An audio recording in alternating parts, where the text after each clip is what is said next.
Saya sering punya tamu mulai polisi, mulai pejabat, ya mulai yang Islam sampai non-Muslim.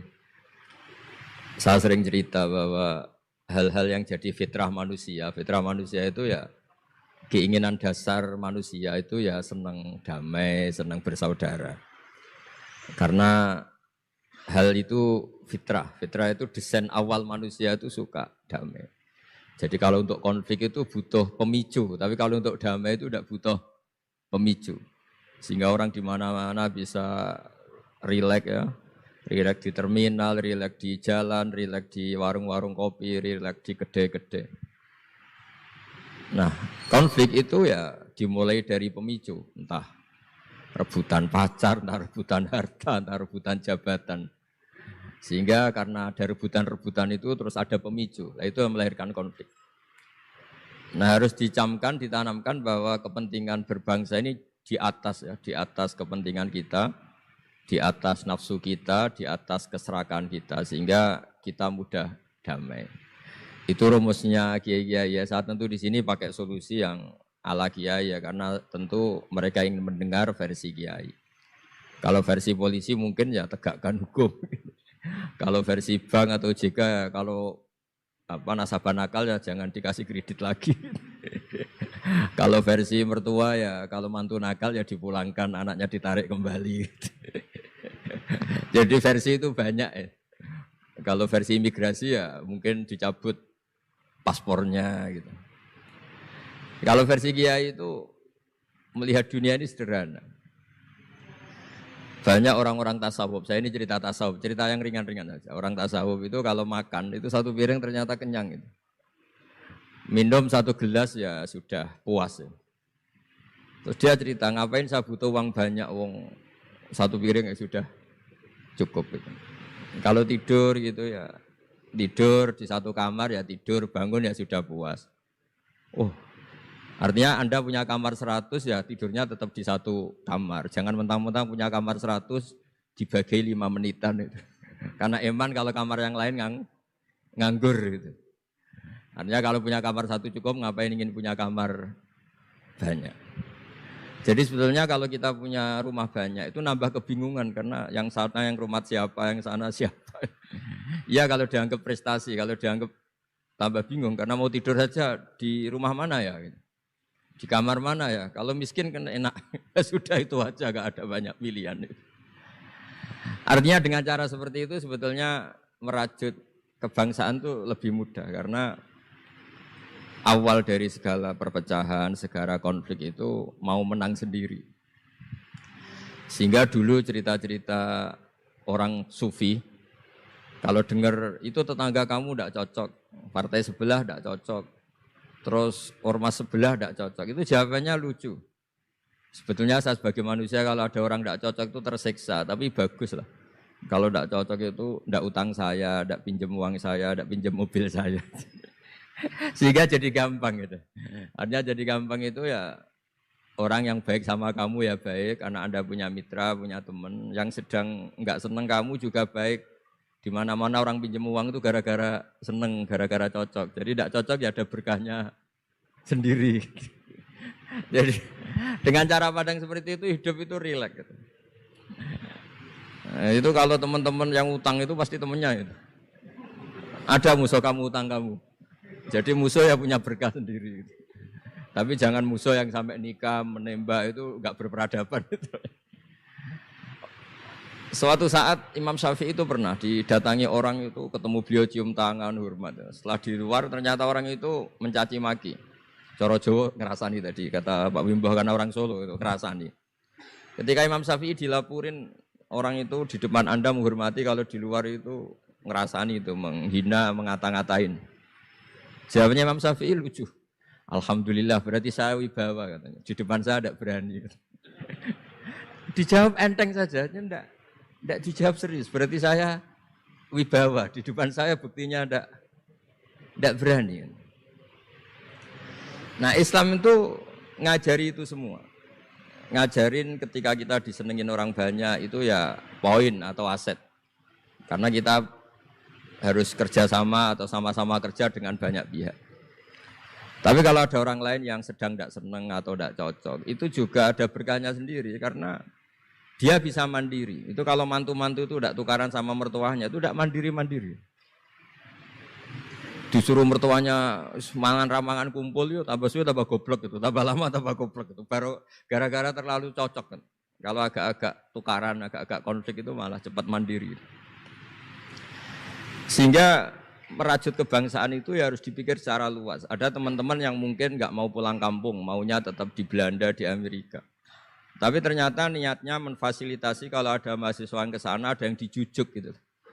Ada yang dijujuk, sehingga bangsa ini bisa menimba ilmu di berbagai negara. Termasuk dulu di Mekah itu ada namanya Syekh Mukhtar. Itu semua dulu nggak ada hotel, semua orang haji pasti numpang dalamnya atau rumahnya Syekh Mukhtar. Beliau nggak pulang karena jagani semua yang haji di Indonesia biar gampang. Artinya jangan kira teman-teman yang sedang di Mekah atau di Medina atau di Eropa atau di Amerika terus anti kebangsaan, enggak juga. Ternyata mereka bisa memfasilitasi kita saat kita di sana. Wawasan kebangsaannya juga hanya menjadi fasilitator atau menjadi mediasi atau jadi sarana kalau ada teman-teman ke sana. Begitu juga para wali. Ini cerita, mungkin cerita yang enggak ada di OJK, cerita wali Pak Wimbo. Wali itu kalau disuruh mikir kredit, disuruh mikir cara bantu orang miskin itu ya enggak pati bakat gitu. Tapi komunikasinya langsung sama yang punya.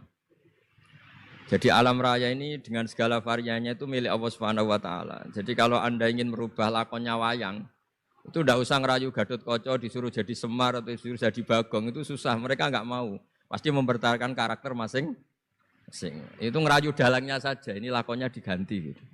Nah wali itu gitu, kalau merubah Indonesia itu ya komunikasinya sama Allah. Karena yang mengendalikan alam raya ini Allah Subhanahu wa taala.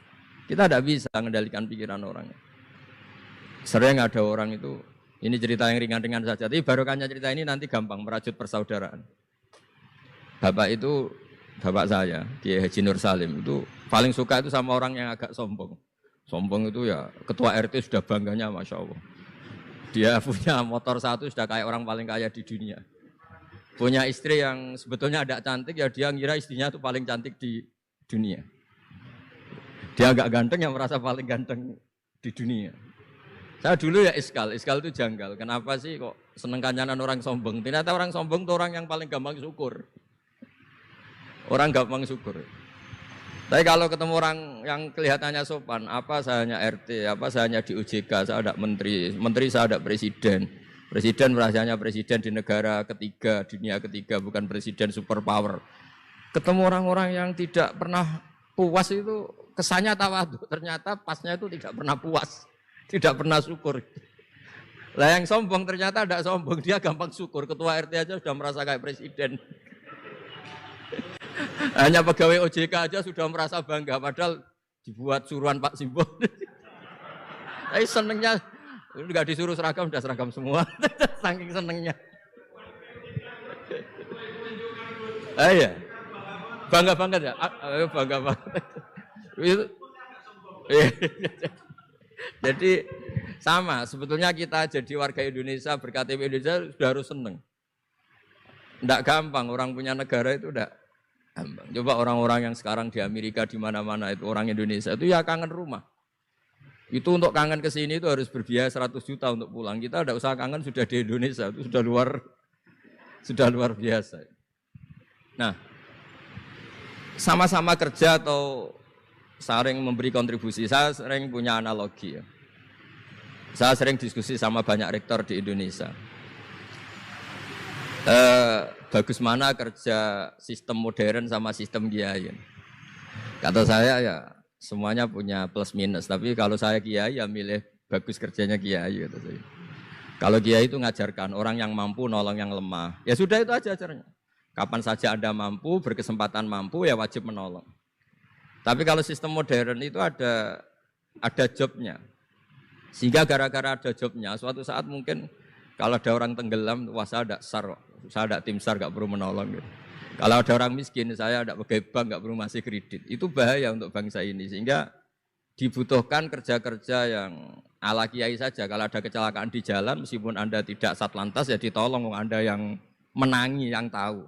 Kalau ada yang miskin, tetangga kamu Anda mampu ya tolong saja, tidak usah nunggu diajukan proposal, didaftarkan miskin resmi sampai ada plakatnya terus baru dibantu. Itu selak mati. Nah, selak kelaparan. Nah, pendidikan agama juga gitu. Misalnya semester ini mengkaji tentang sholat misalnya di UIN atau di IAIN.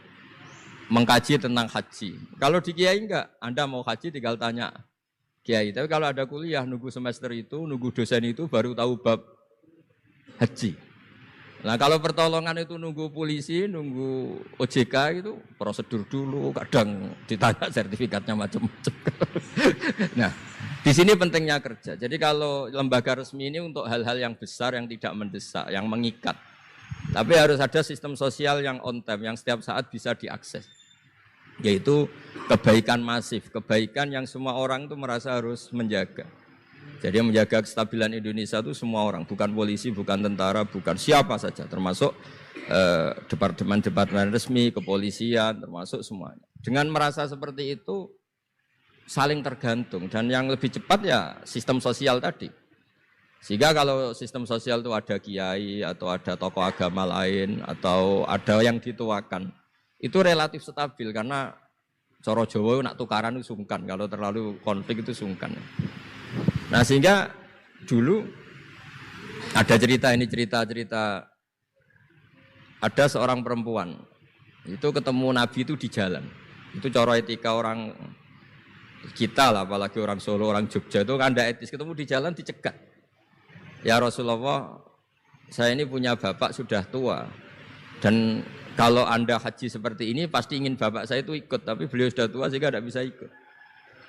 Ini gimana, saya harus menghajikan beliau apa enggak? Sama Nabi saat itu dijawab, kalau bapak kamu punya hutang, kamu yang bayar cukup enggak? Ya cukup ya Rasulullah, ya sudah seperti itu. Artinya cukup Anda hajikan. Kemudian oleh Imam Bukhari itu dibabkan lucu, babnya itu unik. Bab boleh tanya tokoh di jalan. Jadi tidak tentang hajinya, tapi tokoh itu harus siap menjawab pertanyaan meskipun sedang di jalan. Tidak usah nunggu sowan di rumah atau antri inden daftar tamu. Nah, itu jadi pelajaran bagi kita. Jadi kebaikan itu kita wajibkan dulu ke siapapun yang mampu dan berkesempatan. Sehingga kalau kita misalnya ketemu orang tenggelam, meskipun kita tidak pegawai SAR atau tidak yang bertugas di pantai itu, ya kalau Anda mampu, ya selamatkan. Kalau ada kebutuhan tertentu masyarakat, misalnya sakit, Anda berkemampuan minjemin mobil untuk diantar ke rumah sakit, ya kewajiban Anda, bukan nunggu dinas resmi yang mengambil. Jadi kebaikan yang diwajibkan ke dinas resmi, ya monggo, kita loyal, kita dukung, kita support. Tapi kewajiban yang diwajibkan atas nama agama bagi yang mampu itu tidak boleh hilang, karena ini yang langsung bersentuhan dengan masyarakat. Coba kemarin pas COVID misalnya, banyak teman-teman saudara kita yang pulang kampung. Ketika lembaga resmi belum ngurus itu, yang ngurus ya keluarga, sanak famili, mereka pulang, mangan ramangan kumpul, ya ada, alhamdulillah ya ada yang kelaparan. Kenapa ada yang kelaparan? Karena sistem sosial itu jalan, orang kok medit atau kikir sama tetangga, sama keluarga itu pasti diadili masyarakat. Dan masyarakat sepakat urusan makan itu sepele, sehingga mereka pulang ya ikut Pak D-nya, Pak Lek-nya, ikut Mbahnya, itu semuanya bisa makan. Bisa ngopi-ngopi, bisa rokok-rokok, ya tetap santai aja normal. Bahkan banyak yang nganggur itu seneng. Barokahnya nganggur yang ngutangi tidak nagih katanya. Kalau tidak, jadi ya dianggap ringan saja hal-hal seperti itu. Nah, khawatir saya kalau saya pernah baca kitab di karangan seorang ulama besar, Al-Hayatul Ulya, otoritas besar dalam satu sistem negara, itu harus diakui sebagai bagian dari kebaikan masif. Tapi kebaikan masif yang nggak boleh hilang adalah kebaikan yang nggak punya otoritas, karena ini jumlahnya lebih besar. Ya tadi misalnya kecelakaan di jalan itu kan tidak bisa kebetulan ada mobil patroli atau mobilnya Satlantas atau lembaga resmi tertentu yang nangani kecelakaan. Yang nangani ya orang-orang di jalan yang menangi itu terus diantar ke rumah sakit atau ngabari keluarganya. Sehingga kata Nabi, kullukum ra'in wa kullukum mas'ulun an ra'iyati. Semua kita ini menjaga kedamaian, menjaga kemakmuran, semua kita jaga sistem sosial, semua kita menjaga kebaikan. Nah dari semua itu dibikinlah di era modern lembaga-lembaga formal. Tapi jangan juga lembaga formal menghilangkan sistem fitrah manusia tadi yang fitrahnya ingin baik dan itu ada di mana-mana dan kapan saja. Dan Allah kalau menciptakan sesuatu itu pasti luar biasa. Saya sering ditanya sama orang-orang, Gus gunane Indonesia seneng cangkruk itu apa? Anggap aja itu tim SAR paling on time katanya. Itu kalau ada orang bingung, yang ditanya pertama ya orang-orang nganggur di pertigaan-pertigaan itu. Ini rumahnya mana? Kalau ada orang bingung yang nanya itu. Kalau ada orang kecelakaan yang nolong ya itu. Artinya sistem sosial yang sudah ada itu nggak boleh diambil alih lembaga. Karena kalau itu iya, kita kekurangan kekuatan apa? Sosial. Jadi ini penting saya utarakan supaya kebaikan-kebaikan bersama ini saling melengkapi, bukan saling mengadili, bukan saling merasa paling superior. Saya sering guyonan begini, kalau ada rapat ketahanan pangan, yang rapat itu merasa superior karena punya rumus yang luar biasa. Tapi apa artinya rumus itu kalau petani nggak mau nanam padi? Petani itu tidak usah rapat, tapi nanam padi itu otomatis jaga ketahanan apa? Pangan. Sistem sosial juga sama. Di kampung itu kalau ada orang jahat atau sinis, itu pasti nggak punya teman. Monggo Gus Yasin ini rawuh. Ini alhamdulillah Gus Yasin rawuh. Mau biar jajar Pak Ketua dia di situ ada. Oh mau di tengah. Mari Gus. Jangan tetap di aja itu.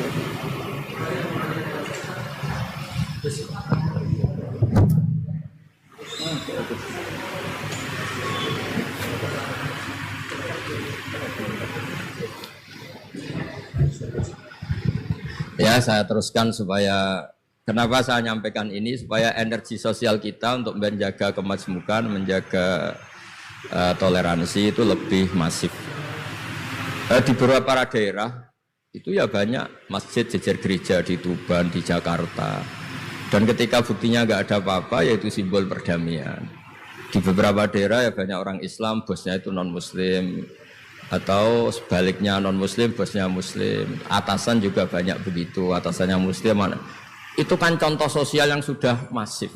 Justru karena didiskusikan, diseminarkan itu menjadi kayak kita baru mulai. Nah itu malah aneh. Jadi selama ini kan ya sudah begitu kan. Banyak orang Islam di mana-mana itu kerja di pabrik mana, ternyata pemiliknya non-Muslim. Juga sebaliknya non-Muslim di instansi apa, pemimpinnya Muslim. Mulai dulu kan ya baik-baik saja. Justru karena didiskusikan tuh menjadi kayak kita ini yang punya rumus, kayak kita yang pencetus. Padahal sistem sosial kita sudah sedemikian harmonis, sudah sedemikian baik. Ketahanan pangan juga sama. Ketika belum ada rapat darurat pangan apa, petani yang lugu-lugu yang nanam padi. Barokahnya itu stok padi itu banyak. Begitu juga mereka melahirkan sistem kerja yang nggak punya ladang, kerja di yang punya ladang. Dan kalau itu dizolimi atau nggak digaji, ada embargo sosial, terus nggak mau kerja di situ. Sehingga yang nggak baik juga akan baik karena dipaksa oleh sistem sosial. Jadi sebelum ditangkap polisi karena tidak baik, itu sudah diadili sosial, itu diadili hukum sosial. Nah, hal-hal seperti ini harus jadi perangkat bersama untuk menjaga kebaikan bersama. Makanya saya sering bilang sistem sosial itu segala-galanya. Di antara sistem sosial itu adalah lembaga resmi. Jangan dibalik, lembaga resmi itu menata sistem sosial. Sebelum ada lembaga resmi itu sudah ada sistem sosial. Sehingga sebelum ada negara ini, kiai-kiai atau tokoh agama yang lain ya turun rembuk untuk mengusir penjajah, untuk memberi makan tentara yang berjuang di kampung-kampung, dikasih ketela, dikasih apa saja lah yang bisa mereka bertahan hidup. Nah, ini penting diutarakan supaya semua masyarakat itu merasa bahwa mereka ikut dan harus merawat negara ini. Kullukum ra'in wa kullukum mas'ulun an ra'iyati. Semua kalian adalah penjaga dan semua kalian dimintai tanggung jawab Allah, kontribusi Anda terhadap bangsa ini, terhadap komunitas Anda, terhadap sistem sosial Anda. Sehingga kemudian terus jalan. Lah dimulainya dari mana? Kata Nabi, dimulai dari keluarga Anda. Sehingga semua orang nggak lempar tanggung jawab. Kalau anak saya miskin ya salah saya. Kalau anak saya terlantar ya salah saya. Kalau istri saya terlantar ya salah saya. Sehingga jangan karena ada sistem modern, setiap ada yang miskin menyalahkan menteri sosial misalnya. Setiap ada apa nyalahkan menteri terkait. Itu hukum seperti itu bikinan kita. Yang hukum Allah permanen itu ya setiap anak kita terlantar salah kita. Nah, barokahnya merasa salah itu tidak mudah menyalahkan orang lain, termasuk tidak menyalahkan instansi tertentu atau departemen tertentu. Ini penting supaya orang itu evaluasi, merasa salah. Barokahnya merasa salah itu orang tidak menyalahkan orang lain. Jadi negara ini tidak mudah chaos dengan kultur menyalahkan pihak lain. Betapa baiknya agama ini. Jadi kalau berdoa disuruh mulai dengan Rabbana dzalamna anfusana, ya Allah saya ini mendolimi diri kita sendiri. Wong yang punya kewajiban saya kok menyalahkan orang lain. Saya kalau guyon itu sering begini. Teman-teman kita yang satu kampus atau satu pondok atau satu kampung itu kalau kaya itu pasti jadi sumber disalahkan. Misalnya Anda punya teman yang dulu sama-sama miskin, tahu-tahu jadi bupati atau gubernur. Terus itu tarif utang kamu ya dinaikkan. Dulu zaman sama-sama miskin paling pinjam uang hanya 10.000. Gara-gara jadi bupati atau gubernur BI misalnya atau ketua OJK, utangnya dinaikkan bukan sesuai Anda tapi sesuai jabatan teman kamu.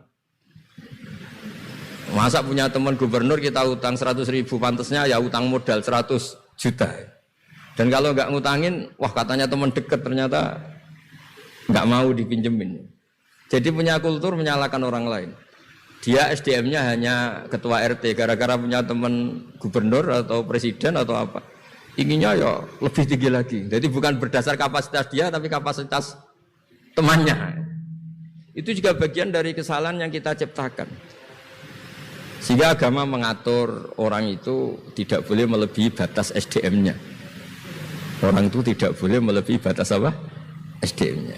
Kadang-kadang kita sama ketika kita anak kita terlantar bilang di Pak D Sugih ya ora nyafaati, punya Pak D kaya juga tidak memberi syafaat, punya teman kaya tidak beri. Jadi tidak menyalahkan dirinya tapi menyalahkan teman atau keluarganya yang kaya. Itu juga awal bencana kemajmukan. Jadi kebanyakan nuntut. Makanya Nabi berkali-kali ngendikan ketika kamu di zaman akhir wa alaika bi khosayati nafsik wada angka amrul amah. Kalau sudah ada badai apa saja, badai ekonomi, badai sosial atau badai apa saja, urusi diri kamu sendiri. Itu bukan Nabi menanamkan egois itu enggak, justru menanamkan kebersamaan. Barokahnya orang itu sibuk ngurus keluarganya sendiri itu enggak kepikiran nyalakan orang lain. Jadi orang kadang salah tafsir itu justru seakan-akan kita diajarin untuk egois itu enggak. Berkahnya ngurus diri sendiri, ketika kita sudah terurus tidak membebani sama orang lain. Dan berkahnya ngurus diri sendiri juga tidak gampang mengkomplain orang lain karena kita merasa punya kewajiban sendiri. Tapi kalau kita ini terlalu modern, orang nggak punya uang, ini tanggung jawab Menteri Keuangan. Kalau miskin tanggung jawab Menteri Sosial. Kalau ada jalan rusak tanggung jawab PU. Oke, secara hukum kenegaraan misalnya mereka berkewajiban tugas itu. Tapi kalau itu untuk alasan menyalahkan, semangat kita menyalahkan. Dan agama itu tidak mengajari seperti itu. Agama itu mengajari Rabbana dzalamna anfusana, ya Allah, saya ini merasa mendolimi diri sendiri. Nah dengan seperti itu enak cara hukum sosial kayak tadi. Ketika Allah menciptakan orang tidak suka kita kadang ya Allah salah saya apa kok sampai orang tidak cocok saya. Kamu lupa Allah mendesain orang tidak cocok kamu supaya ada utang kamu, tidak ganggu kamu, barokahnya tidak cocok itu tidak minta uang kamu. Nah itu yang saya ingin ditiru. Jadi perilaku ulama-ulama besar kayak Imam Syafi'i itu kalau tadi berkali-kali saya ngomong ya Aba Abdillah, panggilannya Imam Syafi'i ya Aba Abdillah, orang itu tidak cocok kamu. Ya baguslah dia merdekakan saya, dia tidak akan pinjam uang saya, tidak pinjam mobil saya, tidak akan ganggu saya, tidak cocok. Kalau dia hajatan juga tidak ngundang kamu. Jadi tidak cocok itu ya barokahnya ya banyak. Nah kenapa banyak kiai tidak dimintai rembukan masyarakat padahal dituakan? Karena kalau semuanya minta rembukan kiai itu disarankan mondok semua. Padahal barokahnya negara ini ya ada yang kuliah, ada yang jadi polisi, ada yang jadi tentara. Kalau rembukan semua sama kiai disarankan mondok semua. Nanti yang jadi polisi siapa, yang jadi dokter siapa. Nah barokahnya kadang-kadang kiai ditinggalkan nggak diajak rembukan itu ya varian-varian profesi itu banyak. Kiainya juga ada harus tersinggung. Ini katanya nuakan saya apa-apa diputuskan sendiri, ada usaha seperti itu ya biasa aja. Jadi kemajmukan, menjaga kemajmukan itu dimulai dari semua orang merasa berkewajiban menjaga perdamaian ini, menjaga keharmonisan ini. Tentu dimulai dari merasa wajib pada dirinya. Ini penting supaya tidak ingin menyalahkan orang lain atau terbersit menyalahkan orang lain. Terus kedua, bahagia dengan dirinya tadi. Misalnya orang yang paling miskin di Indonesia, itu ternyata tadi saya utarakan, saya punya kitab-kitab tasawuf banyak. Itu lucu-lucu dan jadi gampang hidup. Misalnya dia miskin makan satu piring kenyang. Kenapa saya harus korupsi? Kenapa saya harus mencuri? Wong makan satu piring juga sudah apa? Kenyang. Terus dia menghitung orang sampai kaya raya itu makannya sampai meninggal, misalnya 60 tahun, jumlahnya sama orang miskin ternyata jumlah yang dimakan yang sama, jumlah yang diminum ya sama. Terus ada pertanyaan, saya pernah digugat juga pas dalam satu acara. Tapi kalau orang kaya ingin apa saja kan kesampean, Gus. Ingin beli mobil kesampean, ingin beli pesawat kesampean. Saya tanya, ya orang kaya inginnya tidak seperti itu. Misalnya inginnya mungkin jadi presiden, inginnya jadi gubernur, kan ada aja enggak kesampean. Tetap aja ada yang enggak kesampean. Kadang-kadang, wah enak jadi anaknya presiden, anaknya gubernur, apa saja kesampaian. Banyak juga anaknya presiden mungkin ingin anaknya jadi presiden ya nggak kesampaian. Anaknya kiai ingin anaknya jadi kiai ya nggak kesampaian. Mungkin anaknya jenderal, anaknya ingin jadi jenderal. Dan dia nyontohkannya kan, wah kalau jadi orang kaya itu enak, ingin makan di apa saja kesampaian. Masa orang kaya seleranya hanya ingin apa? Makan. Artinya ada saja yang nggak sama. Misalnya orang jadi raja Arab Saudi, ada aja nggak kesampaian. Mungkin bayangkannya ya tidak ada yang demo, tidak ada yang komplain, semua anak yang diinginkan putra mahkota jadi ya tidak gampang kesampaian. Nah, kemudian dia berpikir lagi, saya ulang lagi ya, dia berpikir lagi si orang miskin tadi. Misalnya dia ke hutan atau ke gunung, wah enak jadi bupati, gubernur, apa-apa difasilitasi negara. Terus dia mikir, tapi mereka punya atasan. Ditegur atasannya takut, diatur atasannya takut. Kok enak saya agak punya apa? Atasan. Tapi intinya itu, bagi saya semua itu harus dikawal oleh hukum. Jadi melakukan perintah Allah itu nikmat. Sehingga Anda misalnya ketua OJK atau gubernur atau wakil gubernur atau kiai, nikmat tertinggi itu karena melakukan perintahnya Allah Subhanahu wa taala. Kita disuruh jaga Indonesia, disuruh jaga keluarga. Kalau nikmatnya itu subjektif sepihak, kita puas kalau ingin seperti yang kita inginkan. Itu enggak akan ada puasnya karena nafsu kita itu kalau guyonan orang-orang tasawuf, kamu dikasih dunia seisinya dan lipatannya, tamak kamu atau keinginan kamu itu tidak akan tercapaikan, tidak akan terpuaskan. Karena manusia itu ya sudah nggak ada batasannya. Maka kalau guyonnya dulu kan ada orang tirakat, kalau megang apa saja jadi emas. Dia bayangkan jadi kaya, jadi top. Ternyata pertama dia megang saka rumahnya, tiang rumahnya jadi emas. Habis itu megang apa lagi jadi emas. Lama-lama megang nasi jadi emas, megang minum jadi emas. Akhirnya dia nggak bisa makan karena dia ingin semua yang dipegang jadi emas. Pas kecapean megang-megang dia ingin makan, yang dipegang juga jadi emas. Ya akhirnya kan jadi bingung gitu karena nggak kesampaian kan. Dia kesampaiannya jadi emas, ternyata kebutuhan dasar dia ingin makan malah nggak kesampaian karena yang dipegang jadi emas. Jadi itu kan contoh. Sejahtera juga sama. Anda bayangkan misalnya kalau punya mobil, punya uang tabungan, punya apa, semuanya kesampaian enak itu. Semua yang kamu inginkan kesampaian itu enak. Ukuran enak dengan banyak bergantung. Dengan tidak banyak bergantung itu ilmiah mana? Misalnya gini, saya ini bahagia cukup dengan makan satu piring. Anda bahagia nunggu punya Alphard, punya uang 1 miliar. Lu menggantungkan kebahagiaan dengan banyak sesuatu yang Anda belum miliki itu sudah satu kebodohan kalau orang tasawuf. Cek repot ya, tapi bahagia we kok kakean syarat ya. Makanya saya sering bilang kalau saya berkali-kali cerita ada orang perempuan datang ke saya, Gus saya ingin kaya. Kebetulan orangnya itu jelek. Saya bilang kalau kaya yang repot kamu. Kenapa Gus? Setelah suami kamu kaya, sekarang suami kamu kan miskin. Pertama yang dievaluasi apa? Ganti rumah, ganti mobil. Lama-lama ganti Anda, kata saya. Karena setelah rumahnya bagus, mobilnya bagus, yang dievaluasi pasti Anda, katanya. Wah, kalau gitu miskin aja, Gus. Iya kan, sudah rumah bagus, mobil bagus, ternyata istrinya. Nanti kalau suami kamu kaya, yang dievaluasi tidak hanya mobil dan rumah, tapi Anda, katanya. Nah, maksudnya ini ya guyon, tapi supaya kita ini bahagia dengan diri kita apa? Sendiri. Jadi saya mohon semohon-mohonnya semua yang mendengar ngaji ini bahwa agama ini mengajarkan wa'alika bi khossati nafsik. Urus diri kamu sendiri itu bukan mengajari egois, itu bukan.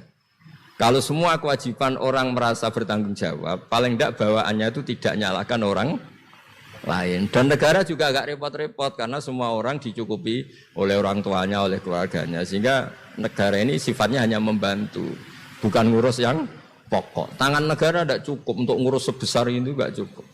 Yang cukup adalah individu-individu ini menanamkan nilai-nilai sosial sehingga semua bertanggung jawab atas dirinya, atas kampungnya, atas komunitasnya, terus negara fasilitasi itu semua. Insya Allah menjadi baldatun thayyibatu wa rabbun ghafur.